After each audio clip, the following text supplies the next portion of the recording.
Chers amis, je regrette de ne pouvoir être parmi vous aujourd'hui, mais je tenais à vous adresser un témoignage d'amitié en vous souhaitant que vos travaux soient fructueux. Il porte une ambition que je partage, celle de remettre le citoyen au cœur du projet européen. Merci à Catherine Lalumière pour cette invitation, ainsi qu'à vous tous, élus locaux, élus européens, militants de l'Europe au quotidien. Merci aussi pour tout ce que vous faites sur le terrain, au plus proche de nos concitoyens, en organisant des débats, des opérations de sensibilisation partout en France, au service de l'Europe concrète.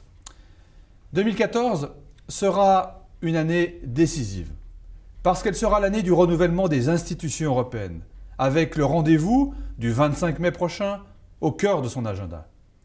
Mais 2014 doit, par-delà ces échéances importantes, être aussi une année utile. Utile pour continuer à réorienter le projet européen, à remettre la croissance et l'emploi au cœur de son agenda, car c'est ainsi que nous redonnerons confiance aux citoyens européens. Nous nous sommes fixés une double exigence, celle de poursuivre la voie de l'intégration européenne, tant par le renforcement de la zone euro que par la préservation des mécanismes de solidarité qui sont au cœur du modèle de société européen.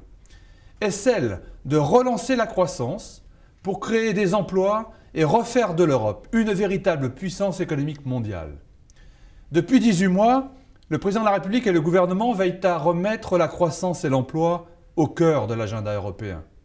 Le Parlement européen a d'ailleurs adopté cette semaine un projet de budget pour les années 2014 à 2020 qui témoigne des avancées intervenues en ce sens avec, par exemple, pour la première fois, une ligne budgétaire dédiée à l'emploi des jeunes. Le plus dur de la crise est derrière nous, mais nos concitoyens en subissent encore les conséquences. Elles sont lourdes dans leur vie quotidienne. Dans ce contexte, l'Union européenne sert de bouc émissaire. Nous ne pouvons pas, nous, militants de l'Europe et républicains, nous y résoudre. Il n'existe qu'une seule réponse possible, prouver par des actes que l'Europe est la solution, qu'un nouveau rêve européen est possible et qu'il est en marche. Nous avons un véritable bilan à revendiquer.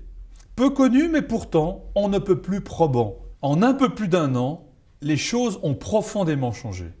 L'Europe s'est tournée vers les préoccupations quotidiennes de nos concitoyens, la lutte contre le chômage et l'accompagnement des jeunes générations vers la formation et l'emploi. Aujourd'hui, dans un monde multipolaire, seule la mutualisation des forces peut nous permettre d'apporter des réponses et un avenir meilleur à nos enfants. Pour convaincre, pour que l'Europe, et donc l'intérêt de nos concitoyens, sorte vainqueur du scrutin de mai prochain, il faut qu'un débat de fond entre partis républicains et pro-européens prenne place. Nous ne devons pas laisser la place à un faux débat sur la sortie de l'euro qui ne serait rien d'autre qu'un débat sur la sortie de l'Union européenne. C'est un leurre et une atteinte profonde à la démocratie. Le débat doit porter sur le clivage qui existe entre les projets européens de gauche et de droite. Vous pouvez compter sur moi pour participer à cet élan qui doit prendre place d'ici mai et je sais pouvoir compter sur vous pour en faire autant. C'est grâce à des mouvements comme le vôtre que l'Europe a un avenir et que nos concitoyens pourront définir, par leur choix éclairé, l'Europe qu'ils souhaitent. Pour un avenir de croissance et d'emploi, pour un avenir de progrès et de solidarité, je vous souhaite une excellente université d'automne. À bientôt.